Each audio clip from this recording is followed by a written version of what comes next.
Good morning student. आज आपल्याला नवीन chapter सुरुवात करायचं आहे. लास्ट चॅप्टर याच्या अगोदरचा प्लांट वॉटर रिलेशन हा चॅप्टर संपला आणि आज आपल्याला plant growth and mineral nutrition म्हणजे वनस्पतीची वाढ आणि त्या वनस्पतीला लागणारे न्यूट्रियंट्स ज्याला आपण खाद्यपदार्थ म्हणतो ते खाद्यपदार्थ. आता ऍक्च्युअली वनस्पतीची वाढ ज्याला आपण प्लांट ग्रोथ म्हणतो. Growth is one of the characteristic of living organisms. जेवढे काही सजीव आहे त्या सजीवाची प्रत्येकाची वाढ झाली म्हणजे त्याला आपण सजीव म्हणतो. ऍज फोनोमेना टू ऍक्सेप्ट दोन प्रकारची, एक क्वांटिटिव्हली आणि एक क्वालिटिव्हली. एक गुणात्मक आणि शरीरात्मक. Quantitatively accept speaks for to the increasing of length, breadth and value. Size जे आकार, त्याची उंची, त्याची जाडी हे आपले तिथे क्वालिटिव्हली आहे. आणि body mass, dry weight and number of cell. Growth up to the quantitative changes in the final end product by to the successive metabolism. म्हणजे की ज्या वनस्पतीची वाढ जर होत असेल, चांगल्या प्रकारे जर वाढ होत असेल तर त्या वनस्पतीमध्ये चांगल्या प्रकारे मेटाबॉलिझम चालू आहे असं कधीच नाही. जर मेटाबॉलिझम जर व्यवस्थित नसेल तर त्या वनस्पतीची वाढ जी आहे ती ॲबनॉर्मल होते, ज्याला आपण अनियमित म्हणतो. आता ॲबनॉर्मल म्हणजेच काय? कधी कधी वनस्पतीला फळच लागत नाही, कधी कधी वनस्पतीला फुलच लागत नाही, कधी कधी पानच टिकत नाही, कधी कधी बीज तयार होते, त्याला आपण abnormal.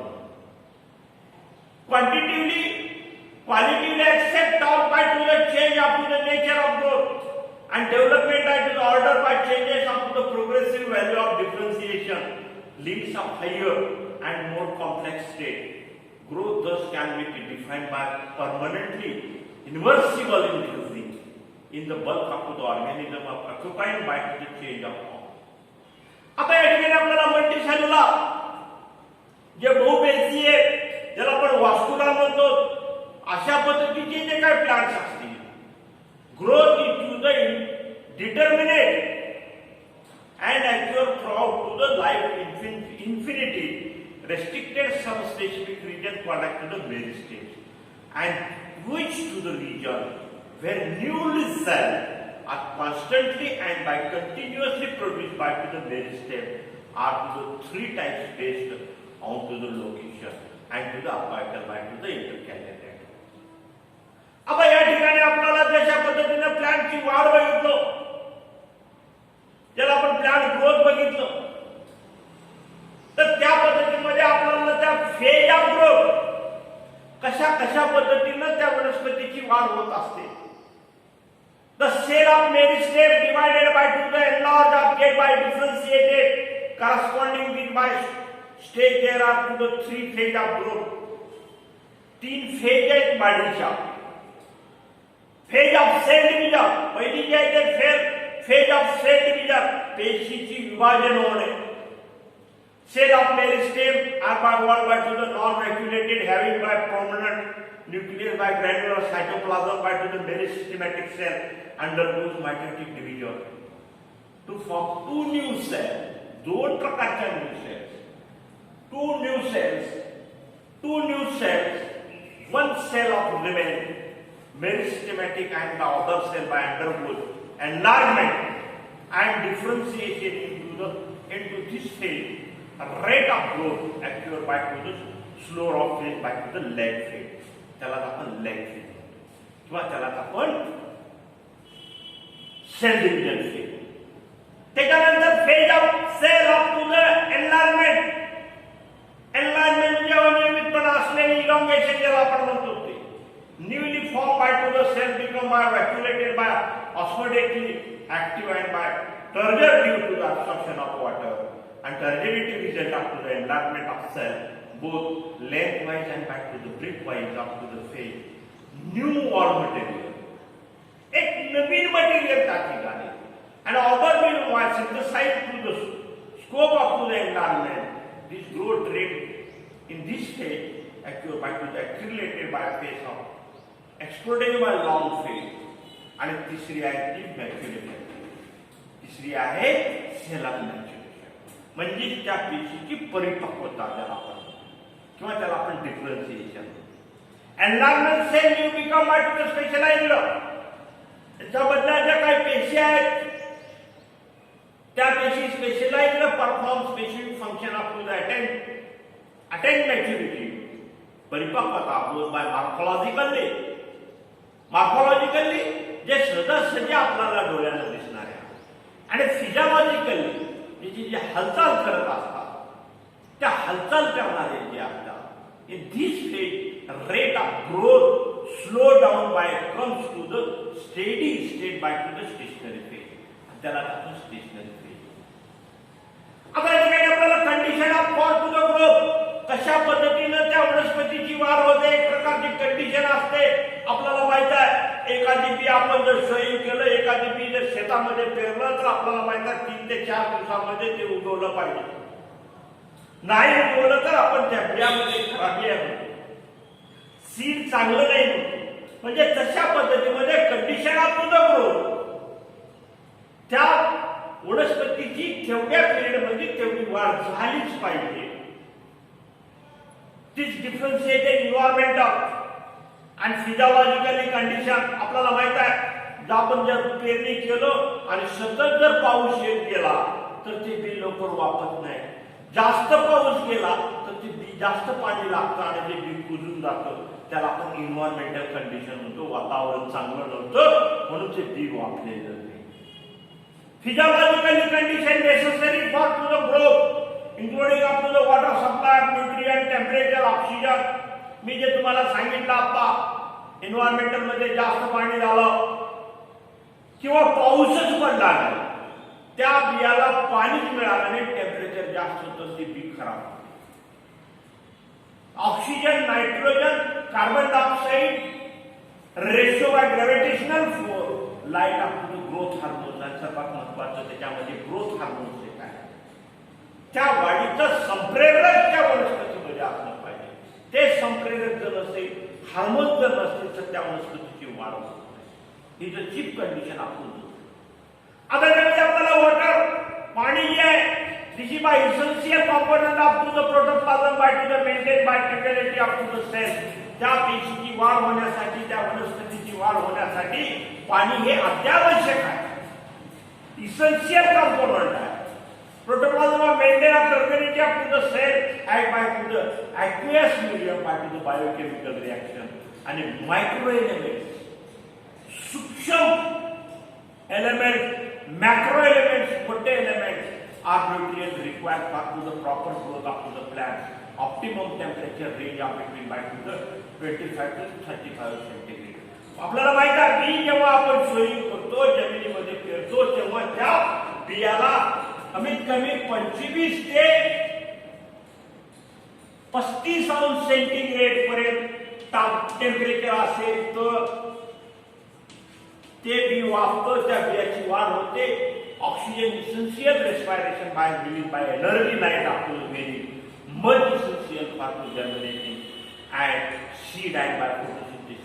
Gravitational force decided to direction growth of the shoot and. आता याच्यानंतर आपल्याला ग्रोथ रेटच्या वाढीचा जो दर आहे आपल्याला माहित आहे. 3 महिन्याचं पीक असतं. त्या 3 महिन्याच्या पिकामध्ये ते बी वापल्यापासून त्याची पूर्ण काढेपर्यंतची 3 महिन्यात 90 दिवसाची त्याची क्षमता असते. त्याला आपण ग्रोथ रेट आहे to the time of to the growth करतो. आता याच्यामध्ये ग्रोथ रेट मध्ये काय होतं, जो वाढ कशा पद्धतीने झाली पाहिजे त्या वनस्पतीची in by encouraging growth per minute per unit time. It is also called as efficiency index. Rate of growth can be measured by increasing into the size and by area of the different plant. Organs like by leaves. मग त्या वनस्पतीला त्या पिरियडमध्ये त्याचा जो time bonded आहे त्या time bonded period मध्ये त्याला पानं आलं पाहिजे, त्याला फुलं आलं पाहिजे, त्याला फळं आलं पाहिजे. त्याला आपण म्हणतो ग्रोथ रेट म्हणतो. जी ratio of change in the cell number dn over by to the interval dt called to the absolutely growth rate, and alternatively it is to the measurement up to the compression of total growth of per unit time. Per unit time, this is by to the growth rate. ज्याला आपण काय म्हणतो AG. अशा पद्धतीचा त्याचा formula आहे. AGR is equal to dn by dt.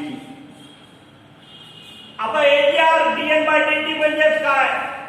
dn and dt म्हणजे काय? Interval over up to the interval by dt called absolutely growth. Absolutely growth rate. Absolutely growth rate and the ratio of change by to the same number of dn over time.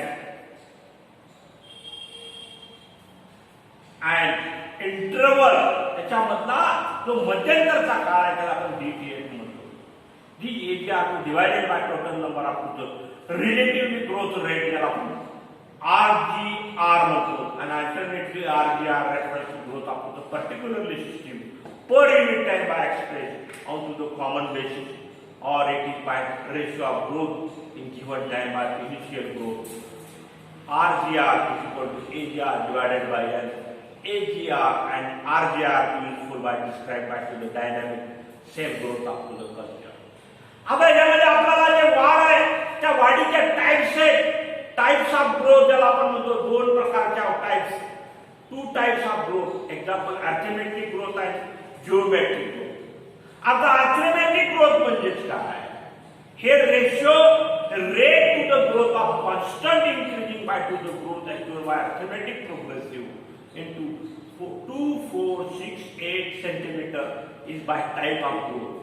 2, 4, 6, 8 ही आहे arithmetic growth is by rate of growth of the constant. आणि हे दोन झाले की 4 centimetre, 4 ते 6 centimetre, 7 ते 8 centimetre, 8 ते 10 सेंटीमीटर, 10 ते 12 सेंटीमीटर अशा पद्धतीने जर ग्रोथ होत असेल तर त्याला आपण अर्थमेटिक ग्रोथ म्हणतो.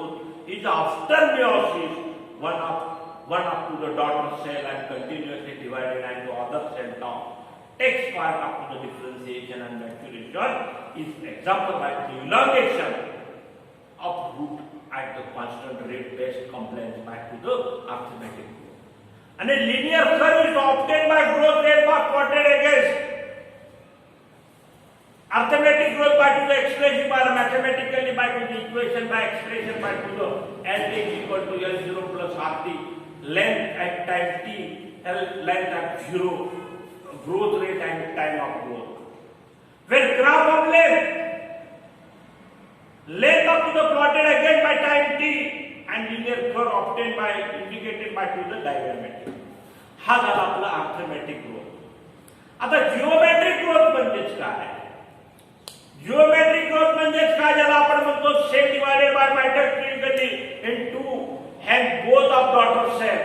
दोन वेगळ्या प्रकारच्या daughter cell continuously divided and redivided. पुन्हा तीच क्रिया रिपीटली होते. Such growth what to the geometric growth has growth rate by slow initially but later on is rapid growth. Exponential rate by to the geometric growth can be expressed by mathematically by equation. And we can be observed by quantitatively comparison between by the growth up to the living system by to the two ways and measurement up to the compressions by to the total growth per unit time is what I do the absolutely growth. ज्याला आपण AGR म्हणतो, whereby growth up to given by system per unit time expressed onto the common basic per unit initial parametric what I do the relatively growth by to the rate. In the above example, त्याच्यामधलं जर example आपल्याला बघायचं असलं तर news of A and B is a different size between by same absolutely increasing area is given by time आणि both news grow of increasing. दोन वेगवेगळे एक प्रकारचे झाड जर दोन वेगवेगळ्या ठिकाणी लावलं तर त्या दोन्ही मधले जी ग्रोथ आहे त्या पानामधली जी ग्रोथ आहे, both use growth by increasing their by area by 5 centimeter to produce by A and B use leap of 5 centimeter size of growth by 5 centimeter day then by AGR, RGR more by 200% and leap of 50%, 50 centimeter of size and rate by growth day rate is to CM by 2 AGR more by become by 10%. आता या ठिकाणी आपल्याला growth curve बघायचा आहे.